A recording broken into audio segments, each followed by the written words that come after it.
Falcone pede que nós apresentemos César Perry e nós sentimos até uma função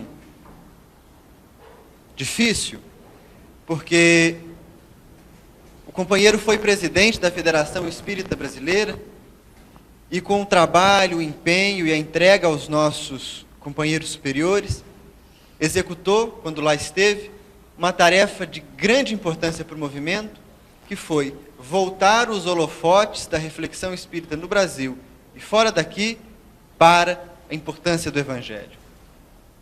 Saído da tarefa institucional, César Perry continua a tarefa pessoal, o propósito particular, viajando pelo país e por fora do Brasil, sempre levando reflexões que vão ao encontro das nossas buscas, que é fazer com que o Espiritismo atinja cada vez mais corações em uma proposta de conforto,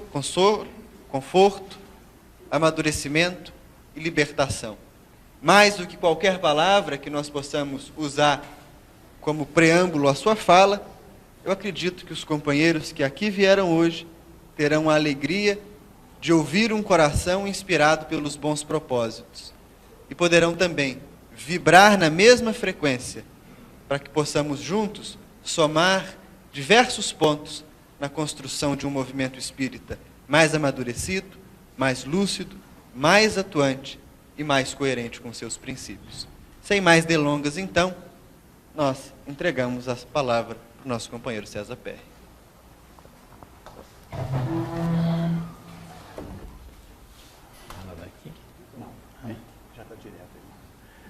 Boa noite a todos. Saudamos os participantes presenciais e os virtuais que nos acompanham aqui da FEAC, que nós temos a feliz oportunidade de conhecer no dia de hoje. Nas nossas lides espíritas, nós a todo instante fazemos referência a Deus, o nosso Pai.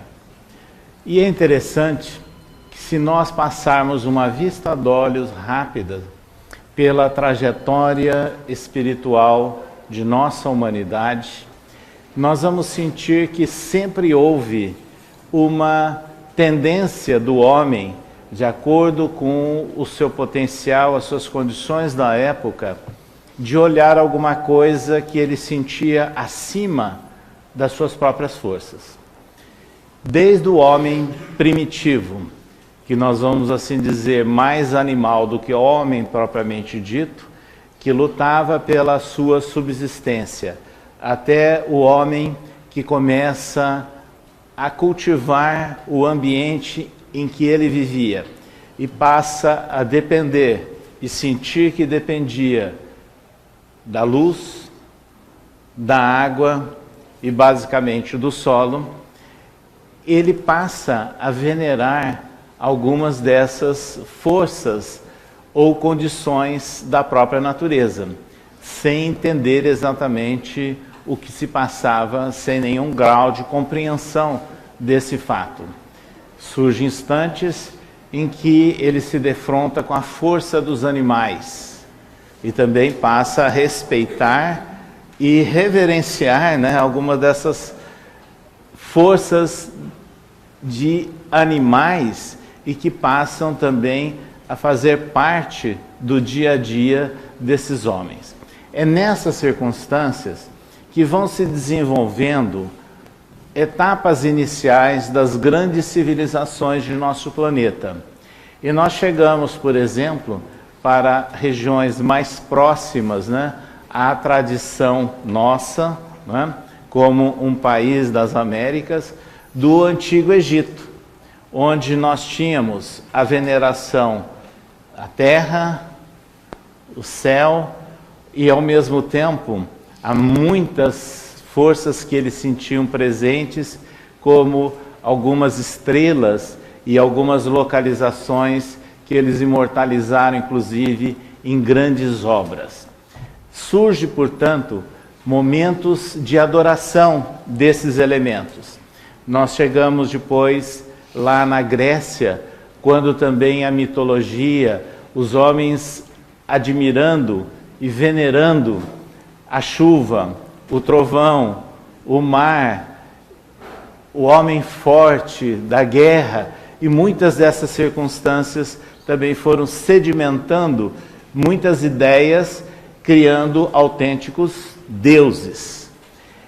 A ideia desses deuses, vindos do Egito, vindos da Grécia, eles se consolidaram dentro da própria cultura do Império Romano, que absorvia ora um, ora outra cultura, para que o cidadão daquele grande império também venerasse a seus deuses e que tinham essas ligações todas. Mas o interessante de tudo isso é nós chamarmos a atenção que nós passamos, dentro de um projeto evolutivo, por momentos de veneração e de adoração das pedras, dos vegetais, dos animais, e também há outras forças que nós sentimos como superiores. Surge também, na Grécia, as manifestações através das pitonisas, que eram nada mais do que médiuns, embora não compreendesse exatamente o que estaria acontecendo, mas há um fato ímpar. Quando na região ali que nós conhecemos hoje como Oriente Médio, lá nos albores, da civilização deles, o patriarca Abraão, ele recebe a inspiração do alto sobre a necessidade de se respeitar e de se adorar o único Deus. Surge, portanto, a ideia do monoteísmo. Então é o primeiro local onde surge a ideia do monoteísmo e que vai se consolidando através dos tempos. Mas se nós buscarmos os registros do Velho Testamento sobre o monoteísmo, nós vamos sentir situações diferentes ou concepções diversas. Desde a ideia de Abraão, de respeitarmos o único Deus, até o momento em que se registram legislações, que hoje nós diríamos mais civis do que espirituais, dando atribuições a esse Deus. E surge então a figura de Jeová, como Senhor de um povo, Senhor de um lar, um Senhor que controla exércitos. Ele é tipicamente o Deus, entre aspas, do chamado período agrícola da nossa humanidade, que se fez presente em outros pontos da civilização, mas que dentro desse processo também foi registrado assim no Velho Testamento. Não quer dizer que estivesse errado, era a visão e a concepção dentro de um contexto daquela época, de um Deus que era senhor de um povo, de uma nação. E nessas condições havia também depois a preocupação entre eles para que outros povos se submetessem a esse Deus único. Então surge uma ideia, de certa forma, de exclusividade, Deus de um grupo de pessoas, e todos teriam que submeter a essa ideia de Deus. Evidentemente que em todos os registros do Velho Testamento vão surgindo alterações registradas principalmente pelos profetas. Quem eram os profetas? Médiuns.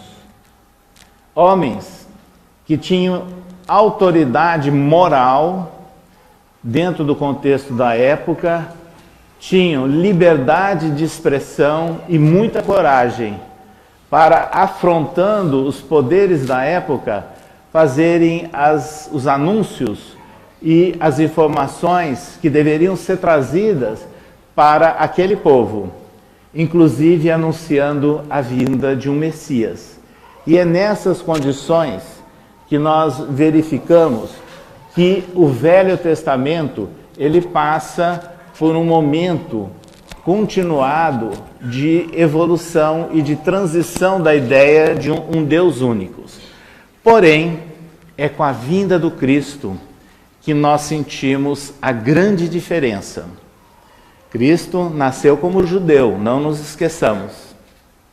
Dentro daquele ambiente, e de repente, ele passa a fazer algumas interpretações livres, independentes do Torá, independentes da lei mosaica. E por isso, ele era provocado a todo instante pelos fariseus e pelos escribas, que queriam colocá-lo sempre em contradição para aprisioná-lo. E o Cristo, com o máximo de cuidado, ele ia trazendo a nova informação da Boa Nova. De que maneira? Ouvistes o que foi dito aos antigos, eu, porém, vos digo.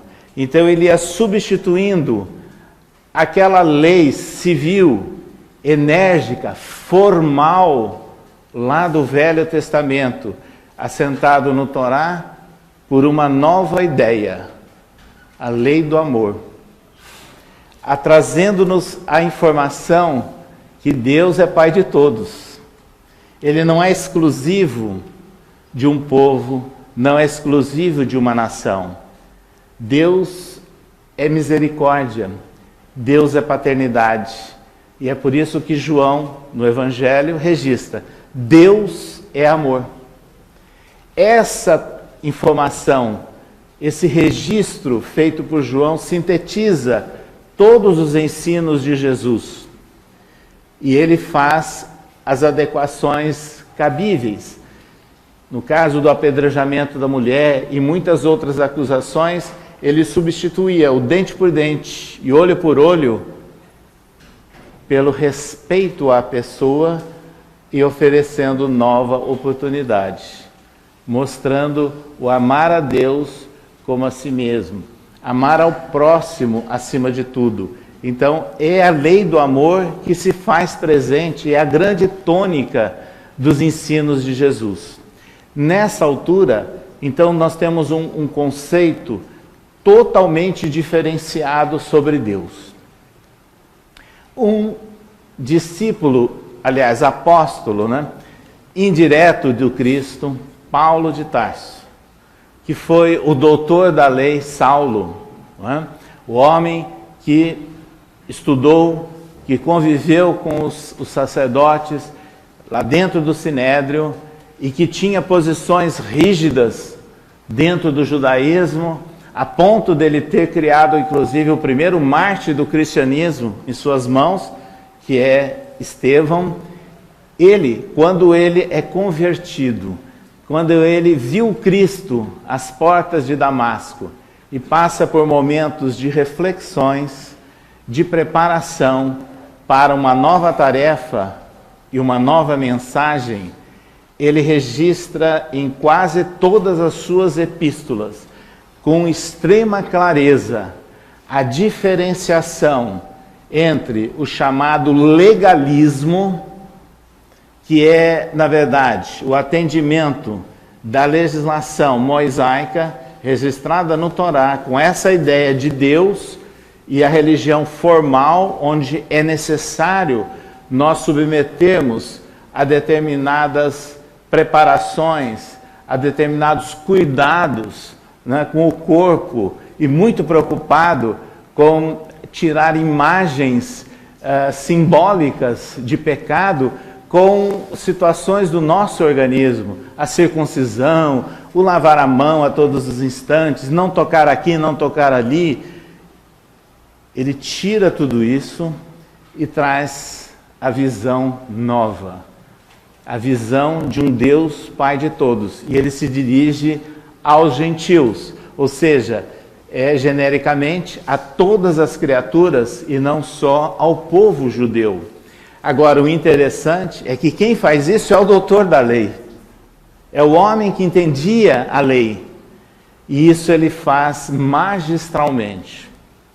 Quando ele chega a Atenas, no momento que ele ansiava há muito tempo, que era levar a mensagem do Cristo a Atenas, e lembrando que ele, como Saulo de Tarso, ele teve uma tríplice formação, de família judaica, de cultura grega, e estudando em escolas gregas da cidade de Tarso, e ao mesmo tempo um cidadão romano, porque tudo aquilo estava envolvido pelo Império Romano.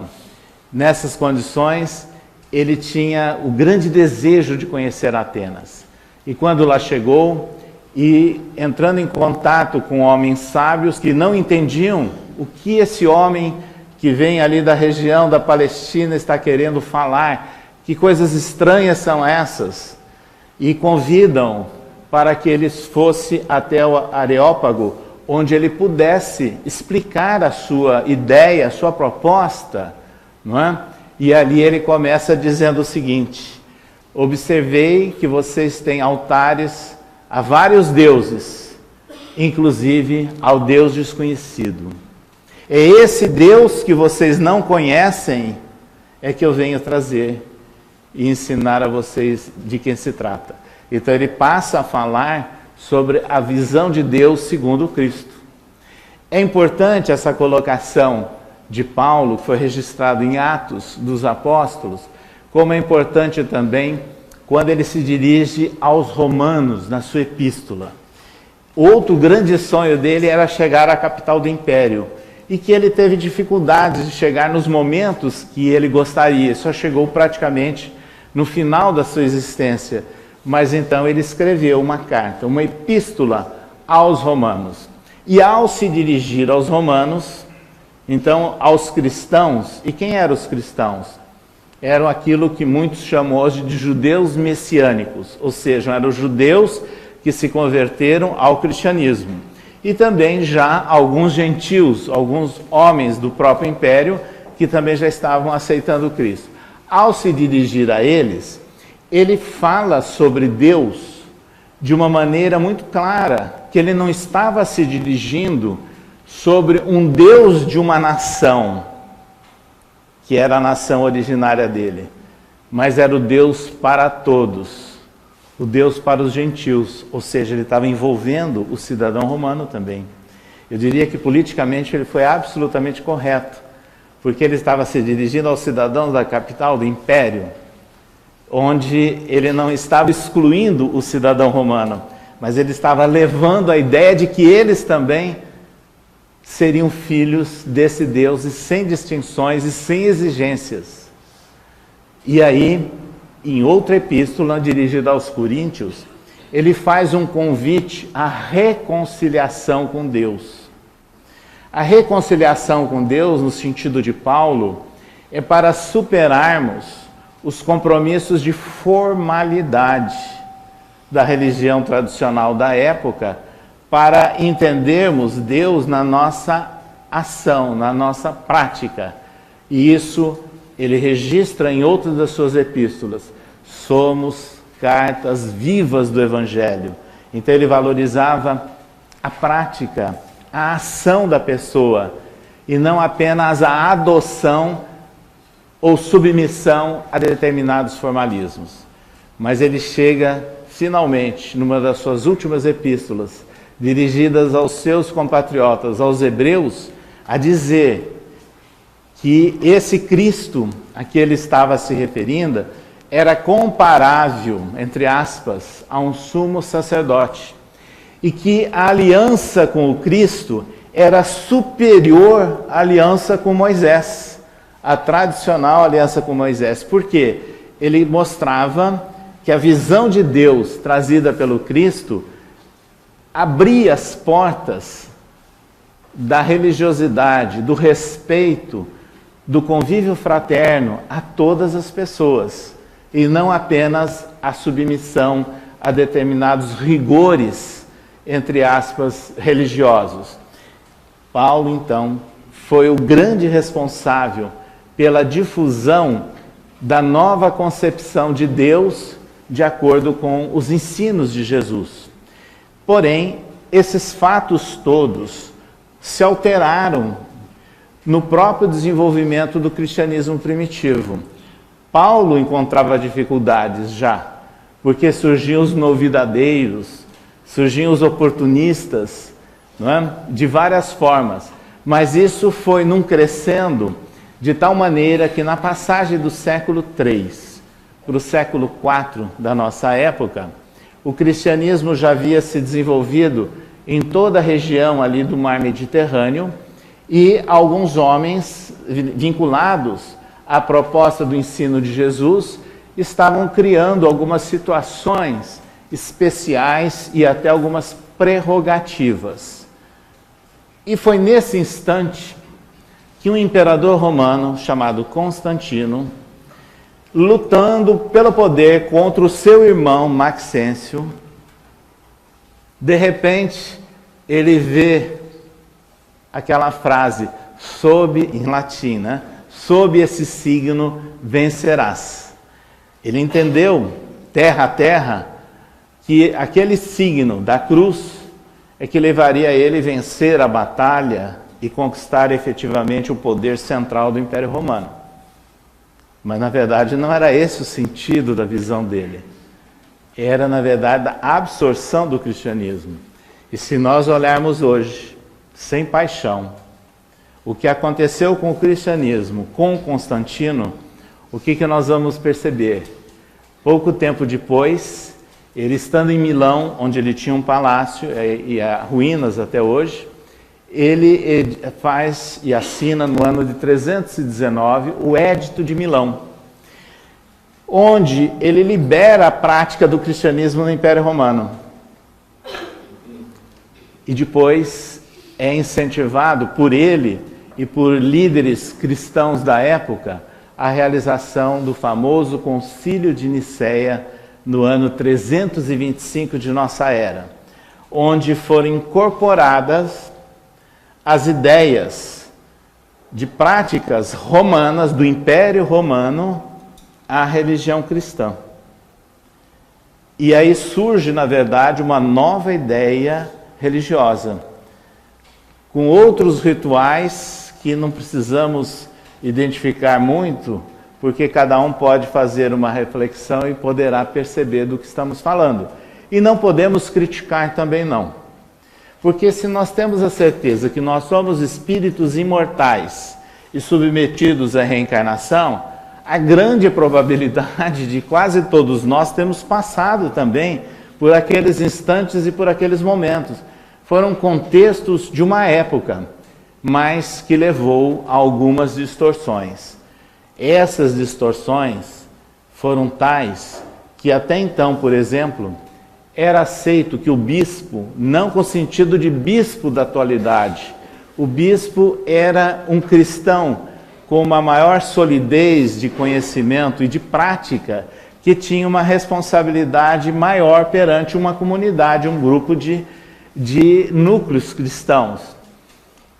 Cada um tinha suas responsabilidades, até que chega um instante que estabelecem a primazia de um único bispo, que passa a ser o bispo de Roma,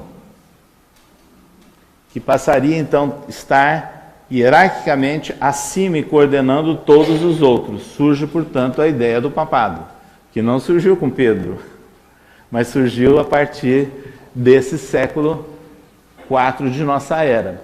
Nessas circunstâncias, vão ocorrendo várias outras situações no desenvolvimento de nossa humanidade. E é o período em que a nossa civilização passa pela Idade Média, pelo chamado período de trevas. Mas nesse período, houve um certo controle religioso sobre governantes e principalmente sobre o povo, de tal maneira que havia o controle pelo medo, pela doação de bens, pela valorização do poder e das condições materiais das pessoas e das famílias. E chega a um auge em que começam a cobrar as indulgências e as penitências. Então a ideia de Deus, ela foi se alterando. Muitos passaram a ver Deus, inclusive, sendo viável, alcançável pelo poder material. Daí vem a figura de Lutero, que se insurge contra toda essa realidade, essa situação, não que ele fosse formar uma nova religião, não. Ele queria reformular esse estado de coisas. Porém, o homem prosseguiu em várias dessas alterações da visão de Deus, provocando reflexos negativos perceptíveis até hoje em todo o continente europeu e uma parte também da América do Norte, porque as pessoas eram controladas pela sua palavra, através das confissões, através das penitências, e não pela maneira dele ser e de adotar Deus dentro da visão efetivamente trazida pelo Cristo. E aí surge um fato novo na história, a Revolução Francesa. Com um belo dístico, uma bela proposta, liberdade, igualdade e fraternidade. Só que nos primeiros anos após a Revolução Francesa, ali se estabelece o período do terror, onde na nossa ótica coloca por terra o lema liberdade, igualdade e fraternidade e se implanta, na verdade, um regime de medo, de terror e de combate à religião. Houve um instante na França que um dos líderes desse movimento, Robespierre, ele entroniza a deusa razão, substituindo pela ideia de Deus.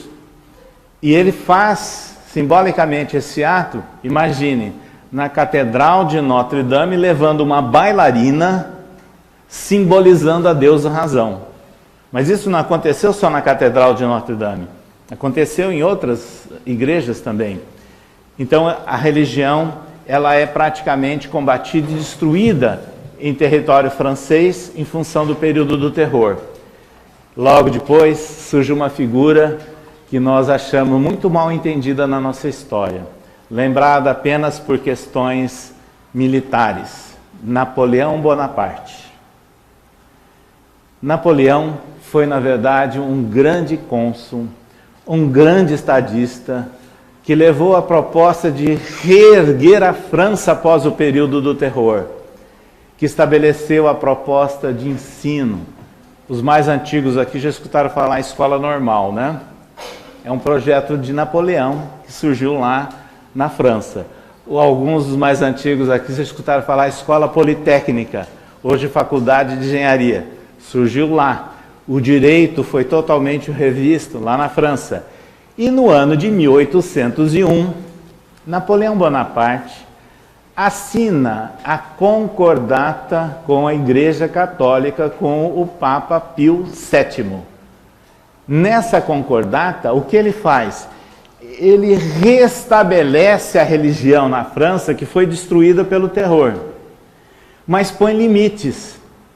Na concordata de 1801, ele define que o catolicismo não será mais a religião oficial do Estado.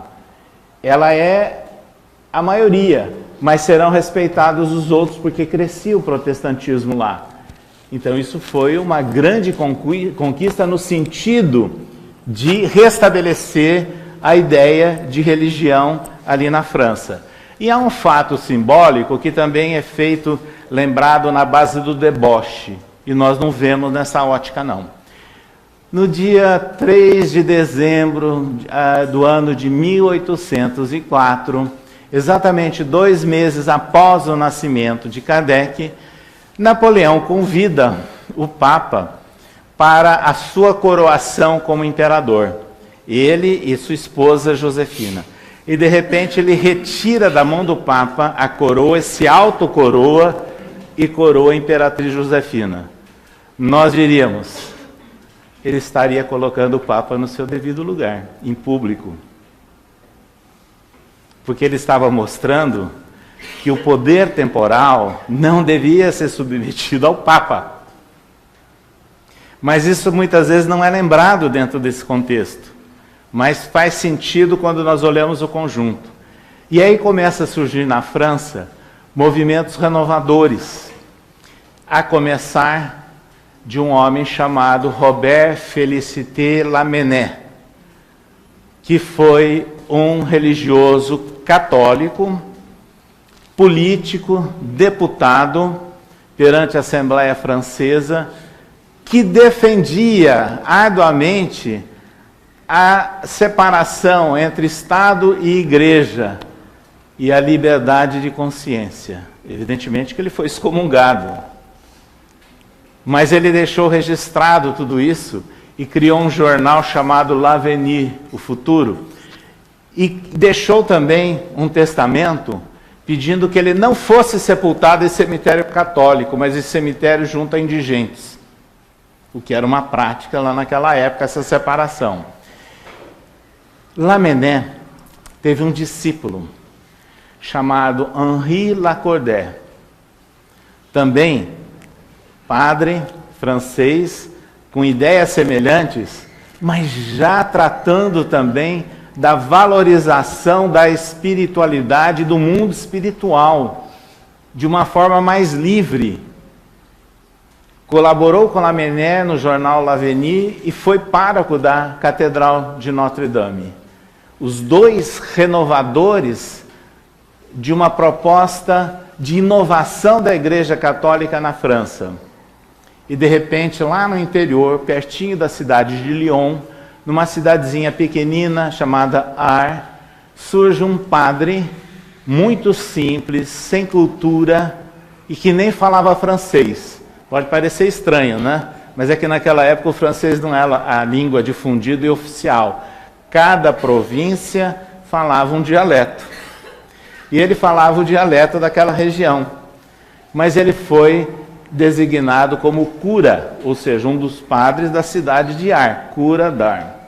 E ele tinha uma ideia muito clara de restabelecer a fé em Deus junto ao povo, que tinha perdido as bases com todas essas mudanças políticas, tantas revoluções, tantas questões, tinham perdido toda a proteção, vamos assim dizer, que seria tradicionalmente oferecida pela religião. A sua linguagem era direta ao povo e sempre se referia ao bom Deus, consolando, atendendo as pessoas, fazendo caridade, e ele era médium de efeitos físicos. Certa feita, entre outras manifestações, a casa que ele morava ao lado da paróquia, que existe até hoje, tremeu. E todos perceberam que aquilo estava tremendo e não era terremoto. De outra feita, a cama onde ele estava dormindo se incendiou. E existe lá, até hoje, conservada a cama parcialmente carbonizada. Ele era médium, mas ele foi conhecido pela dedicação, pelo amor ao próximo, restabelecendo a fé do povo em Deus. E aí é que surge a figura de Allan Kardec.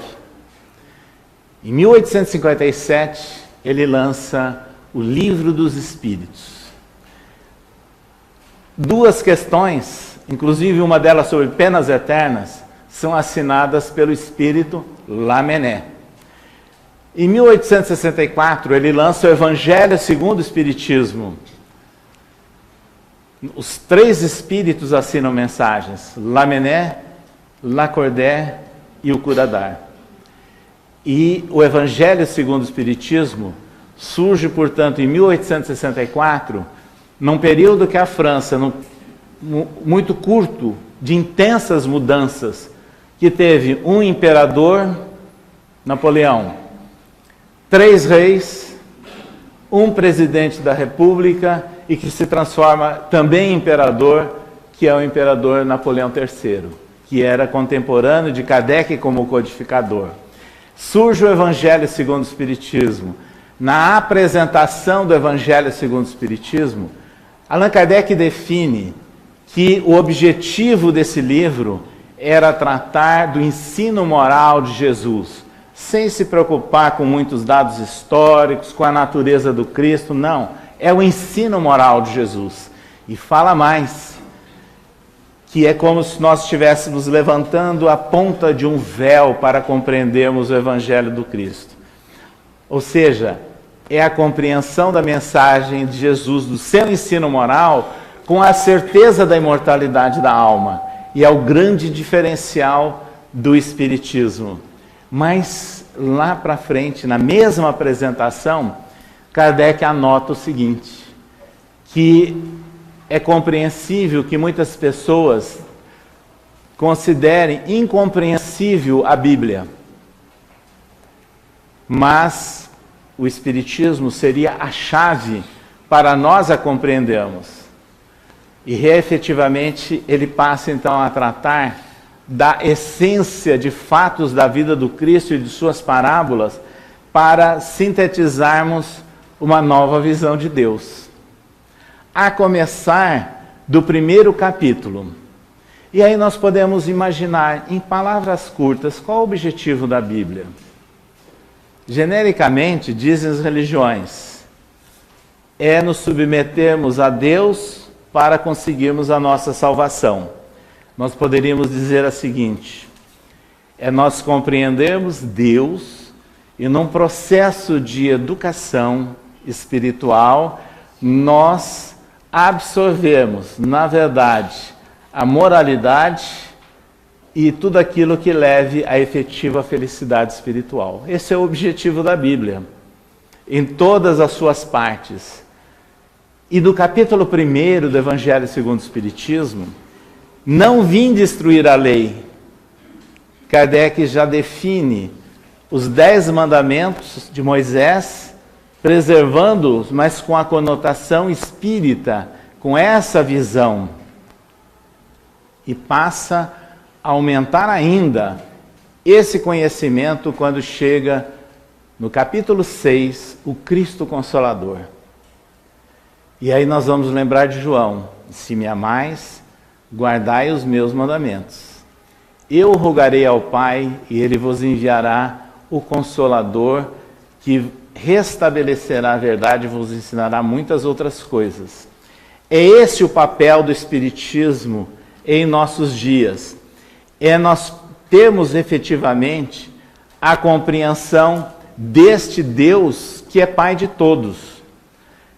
E que o Evangelho segundo o Espiritismo, magistralmente, define isso de várias formas, através de capítulos bem vinculados a princípios espíritas e outros de recomendações para a nossa prática e para o nosso dia a dia.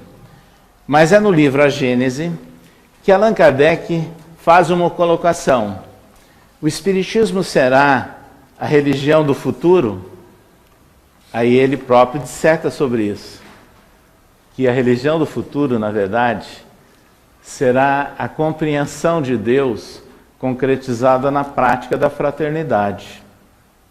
Então nós vamos não nos restringirmos a uma ou outra religião, mas a certeza da imortalidade da alma nos faz realmente como filhos, como herdeiros de Deus, para que, conhecendo a legislação que foi trabalhada no Velho Testamento e que Jesus deixou de uma forma clara e prática para a nossa compreensão, ampliada pelo Espiritismo. E é nessa hora que nós sentimos a beleza do Espiritismo. Quando nos desmonta todas as ideias que erroneamente nós construímos ao longo dos séculos. Isso fica nítido no livro Céu e Inferno de Allan Kardec. Quando ele, na segunda parte, ele inova, porque ele traz casos concretos de manifestações dos espíritos, da Sociedade Parisiense de Estudos Espíritas, e nesses casos ele chega à conclusão que os espíritos não são iguais, que eles revelam, na verdade, estados de alma, situações diferentes, e até ele faz uma certa classificação. Eu vou citar apenas um caso, para a gente entender de uma forma clara que é Deus. Numa manifestação de um espírito arrependido, manifesta-se o espírito Verger. Quem era esse espírito? Ele estava se mostrando arrependido por ter assassinado uma pessoa. E nessas condições, já de arrependimento no mundo espiritual, ele já havia recebido também a informação que ele teria que retornar ao cenário da vida física, e ele já estava sendo preparado para isso. Então agora vamos trazer a história de fatos reais em torno dessa mensagem. Trata-se do Padre Verger, que no dia 3 de janeiro do ano de 1857, ele simplesmente assassinou o arcebispo de Paris, o bispo Ciboure, que estava saindo da igreja após uma pregação ali nos arredores da Sorbonne.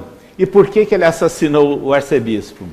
Porque o Padre Verger não aceitava o dogma da Imaculada Conceição, não aceitava a obrigatoriedade do celibato, e discutia isso com o clero conservador que predominava naquela época, inclusive o próprio arcebispo. Ele panfletava, divulgando essas ideias. Aí ele se arrependeu do fato, dizendo que foi um momento de fraqueza e de não sabendo dialogar ou debater ou respeitar as ideias, ele partiu para a violência maior. Então veja bem. E ele foi executado. Sim.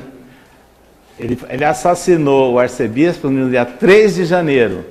Ele foi julgado, condenado e enforcado no dia 21 de janeiro do mesmo ano. Quer dizer, em menos de 20 dias, tudo isso foi cumprido. E tem mais. Agora vamos raciocinar o seguinte. 1857 é o fato que gerou uma crônica policial intensa nos jornais da capital francesa. De repente, em 1865, já estava essa mensagem do Padre Verger, e não era a única, eram várias, publicadas no livro Céu e Inferno, como exemplo de espírito arrependido. Então vamos fazer o seguinte raciocínio. Imagine um padre assassinar um arcebispo. No conceito comum, ele iria para lá dos quintos dos infernos, não é? Não seria isso? Mas de repente, perante uma nova visão de Deus, que é a real, que é Deus Pai de todos, expressão da bondade, da misericórdia, ele já tinha condições de se apresentar como arrependido e de estar sendo preparado para uma nova jornada de, como é que a gente diria, segundo o céu e inferno? Ele passa pelo arrependimento, pela expiação e pela renovação. Então vejam bem, são as etapas naturais previstas pelo chamado Código Penal da Vida Futura, que foi sintetizada por Allan Kardec no livro O Céu e o Inferno.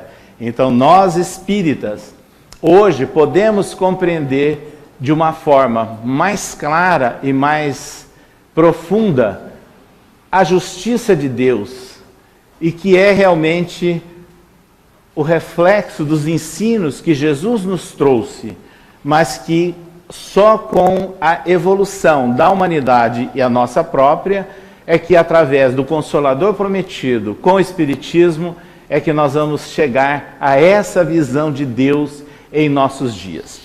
Isso é muito importante para encontrarmos inspiração, forças para suplantarmos os embates, os atropelos, as dificuldades que todos nós indistintamente vivemos no nosso dia a dia, porque ninguém é, na verdade, um ser privilegiado.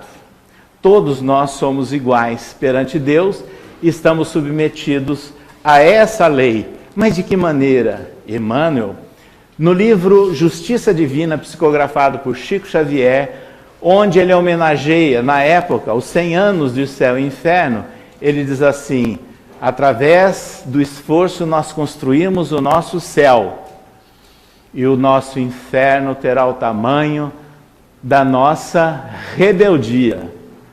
Então cabe a nós, através das nossas opções, do nosso livre-arbítrio, construirmos o céu, entre aspas, ou o inferno, entre aspas, que são estados de alma. E é nessas condições é que nós podemos apreender a ideia realmente de Deus e nos aproximarmos da sua lei e dos seus ensinos e buscando a harmonia e o progresso da humanidade. Nessas condições,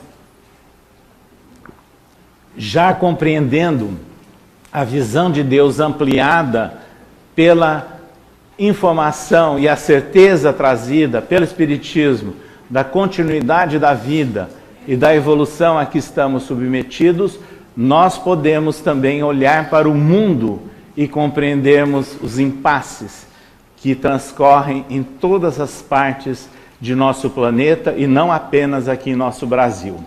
Mas são impasses sérios, complexos e de definição. E aí, sobre isso, quando nós olhamos os noticiários e ficamos naturalmente assustados, perplexos com muitas coisas que acontecem, eu gostaria de lembrar de uma mensagem que foi recebida por Francisco Cândido Xavier, incluída no livro Instruções Psicofônicas. Esse livro, Instruções Psicofônicas, ele é histórico e inédito. Foi o primeiro livro do movimento espírita, e provavelmente um dos primeiros do mundo também, onde ele foi obtido através da transcrição de gravações. E veja o ineditismo. Ano de 1952, no Grupo Espírita Meimei, em Pedro Leopoldo, Minas Gerais.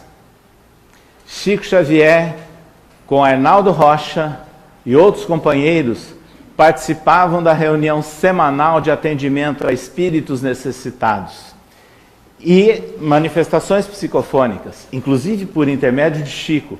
Muita gente pensa que Chico só recebia espírito iluminado. Não, ele era também utilizado para o atendimento desses necessitados. Mas ao final vinha sempre uma mensagem muito bela.